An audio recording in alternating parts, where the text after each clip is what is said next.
about 20% of Indian kids have food allergies, and the problem is parents can't identify these allergies or allergens till the child has a first allergic reaction, which is extremely stressful. Hi, this is Jesal and welcome to Little Joy's Unbox Parenting, where we discuss modern parenting in the Indian context. And joining me today is Vidhi Shah. She's a registered dietitian and a child nutritionist and works extensively with parents of young children who have food allergies. Hi Vidhi, thank you for joining us today. Happy to be here. So to begin with, what happens when a child gets a food allergy? So when a child consumes an allergic food, something that he's allergic to, when he consumes that food or he's exposed to that food, even skin is exposed to that kind of food, what happens is there's an immune response in the body which leads to release of various chemicals, especially histamine, which causes symptoms which could be mild or they could be severe symptoms. Now your mild symptoms could be anything like a cold, cough, sneezing. It could be itching throughout the body, or there could be rash throughout the body, which will settle down after maybe 2 hours or something. But your severe symptoms would be breathing difficulties, anaphylaxis, which is like complete shutdown of your respiratory system. So those are severe symptoms. So it could be anyways. And this is usually triggered by some sort of an allergen. Correct, food right? allergen, yeah. So what are some of the common food allergens that you usually see in kids these days? So these days, very commonly you will see milk, gluten, that's the protein that's present in wheat, and peanuts, tree nuts, you will see shellfish, eggs, especially the protein that's present in the yolk. So these are the very few common allergens that are seen.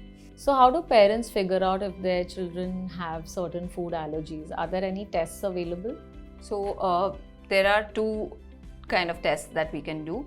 The most reliable one would be the skin prick test, wherein various pricks, the allergen is introduced in very small quantities in the skin. So various pricks are done on the skin, and the patch that reacts, you know that it's that particular allergen that the child is allergic to. And there are blood tests available as well, where they test a particular immunoglobulin, E it's called, and they test for antibodies for that. So these are the two ways you can test for allergies in kids.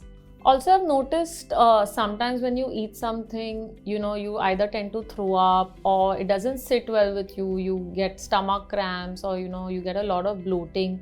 Could that also lead to a food allergy? No. So these are two different things. Food allergy and food intolerance. These are two different things. When a child has a food allergy, at that time, even a micro quantity of that particular food will trigger the allergy and immune response, which would lead to mild symptoms, like I said, vomiting, diarrhea, itching, or maybe severe symptoms like difficulty in breathing or anaphylaxis. But with intolerance, it's the GI tract that is involved. So that particular food is not taken as an enemy for the immune system. Okay, so it will not trigger an immune response, but it will not be digested because that particular enzymes are not present for digestion. So the child will have milder symptoms like vomiting, diarrhea, and those symptoms will not exhibit immediately. It may take like 4 hours to 48 hours also for that child to exhibit symptoms for an intolerance. So food allergies and food intolerances are two different things. And if you identify that there is a particular intolerance to something you ate, then because it's not an allergy, do you think that it's safe to eat it again? Yes, absolutely. You can introduce it in small amounts first, and then as and when it settles, you can, suppose I'm allergic to milk, okay, but I would be okay with having curd or paneer, wherein the chemistry changes. So I may not have plain milk, and milk in maybe a porridge or a little bit of milk in maybe a cereal would be okay. And I may give an intolerant reaction to having a milkshake. So the quantity matters. So a small quantity would not trigger any reaction. Also gluten, I think that it's heavily discussed these days. People are always looking for gluten-free products. What are your thoughts on that? Because the way things are going, one would assume that most kids are allergic to gluten. Most kids and adults are allergic to gluten. Yeah. Right? Again, gluten allergy, parents especially try to avoid wheat in the child's diet. But they need to understand that gluten, that's the protein present in wheat, is not only present in wheat, but it's also present in barley, rye, and to some extent in oats as well. Okay. So it's not just you have to eliminate wheat, but these foods also need to be eliminated only if your child is allergic to gluten. So gluten is considered very unhealthy these days. That's one of the reasons why parents are not giving wheat to their child, but that's not the case. Unless and until your child has been diagnosed with celiac disease, wherein they cannot process gluten, only then you need to avoid wheat and wheat products. Also, it's a lot of advertising and marketing. It's social media that spreads all these the gluten-free products that are in. So that's also one of the reasons why gluten-free is considered healthy. Yeah. So what would be your role to help parents, of children who have a lot of allergies? So first steps first would be the parent would, if the child has exhibited any of these symptoms, take the child to the pediatrician or an allergy specialist, get him or her tested for the allergies. Once you know what particular foods that child is allergic to, then you can come to a registered dietitian and understand what kind of deficiencies does the child have. Does the child, suppose he's allergic to milk or he's allergic to nuts, then the food groups that are compromised would be proteins or calcium. So check whether he's first deficient in those. In case if he's deficient, then you talk to the nutritionist. Supplementation is one option, and the second option would be to find alternatives for that particular food. So for example, if the child is allergic to milk and dairy products, so the food groups that would be missing would be protein, calcium, and certain minerals, especially phosphorus. Okay, so you go for other options which are rich in proteins like meat and eggs if you're a non-vegetarian. And if the child is a vegetarian, then you have nuts, you have seeds, you have cereal pulse combinations which give you good quality proteins. So you can compensate that ways. Also, it is very important to educate, not only educate the child, but also the parent to read labels, which is very, very important. A lot of these packaged foods now have milk in different names. So it's not only mentioned as milk. There could be names such as whey, casein, milk solids, calcium caseinate. So a lay person would not know these terms, right? Your foods like yogurts, ice creams, all of them will be having the particular allergen present.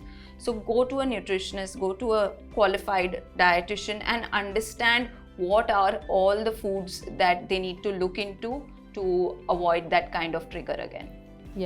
Also, I think it's important, if you know that your child has some food allergies, to inform other friends, family, teachers at the school. Because what happens is, say the child goes on a trip somewhere or goes for someone's birthday party, you have to be very, very careful with what the child is going to consume, because you're not going to be around, they're not going to be able to take care of that child in an extreme situation. So it's very important to spread the word within your community about your child's allergies, right? So I think now institutions, schools, even certain play areas and all have become very they've become very vigilant, and they do ask you first whether your child has any allergy, food allergy, medicine allergy. So they take all those data first and foremost. They also have in this, if the particular child is going to a school, they have it written on the badge, school badge. So that's what happens in my child's school. Nowadays, schools are also more aware. Quite a few schools are quite aware about food allergies. So they get those batches mentioned on the food allergies mentioned on the batch which the child wears.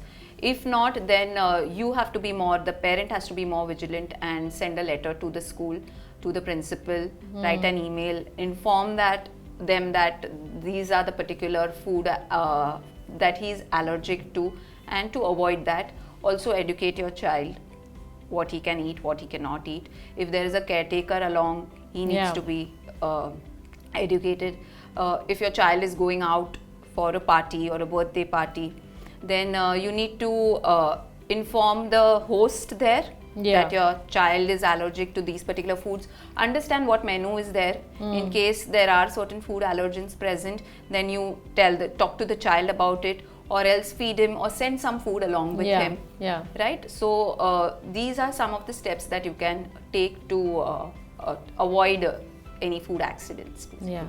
So growing up, we didn't hear so much about allergies or allergens, but I think like there's a lot more discussion around it now. So do you think that allergies have just gone up, food allergies have just gone up in the last few years?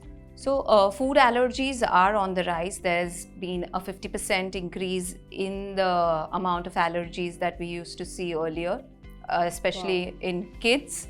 So what the food that our parents used to have and the food that we are eating is completely different, which leads to a lot of these allergies. Also, diversification of diets. There was this hypothesis that we do not need to introduce allergens till the child is 2 years old. But that is changing now. There is a new school of thought which says that you need to introduce these allergens as early as possible. So your peanuts and your dry fruits, they all need to egg yolk. You need to start introducing it as early as 6 months. So that would help in. So you basically get the body used to that allergen to begin with. So at an early age, so it doesn't perceive it to be a threat or an allergen. Correct. So is there any way parents can look at reintroducing allergens in a child's diet, or is it that once you have an allergy, you basically have that allergy for life? Yeah, so once it's detected that your child has that particular food allergy, you should not be giving that particular food at all throughout life. There are certain studies that are going on to understand whether they can cure these food allergies, but it's not yet 100% proven. So we rather stay away from that food for life. So recently I've noticed a lot of parents I know have proactively started eliminating food groups because they feel that it may lead to allergies. So I have friends who've stopped giving their children milk or dairy products. No dahi, no paneer, no doodh. Is that really necessary? No, not required actually. Only if you see that your child is giving any symptoms, get him tested. If it is positive, then you need to eliminate that particular food group. Otherwise, it's not necessary basically to eliminate that entire particular food group from the diet of the child. I think that there's just a lot of anxiety and talk about gluten and dairy products in general. Yeah, so there's a lot of phobia that is being created. It's a lot of social media, peer pressure, talking to a lot of mothers, and advertising. The number of food products that have come up because of that, lactose free or gluten free. Yeah. So it's more of advertising and marketing, but not really should you eliminate that particular food group from a child's diet. Yeah. So let's take some questions from community. We have a parent who writes in, my 6-year-old girl is allergic to all nuts. What are the alternative food options I can include in her diet? Okay, so nuts would basically be a good source of protein or your vitamins, minerals, right? Yeah. So there are alternatives like you have your dairy products if the child is not allergic to dairy. Then you have seeds, the various seeds that are available, sunflower seeds, watermelon seeds, pumpkin seeds, flax seeds. They are a very good source of protein as well. And they mimic your nuts. Okay. In taste also, they mimic your nuts. So those things is what you can introduce in their diet. So we have another mother that writes in saying, I have a shellfish allergy. I've always had it since I was a child. Now that I have a child, I'm scared to give my daughter any shellfish because I'm scared that she may have the same allergy that I do. No, it's not true. It is not hereditary and it will not be passed on from the parent to the child. So she can freely give the shellfish to her child, not an issue. That's actually a huge relief for me to hear because I have food allergies and I've always been worried if my son is going to get those from me. So it's good to know that he's fine and he can eat everything.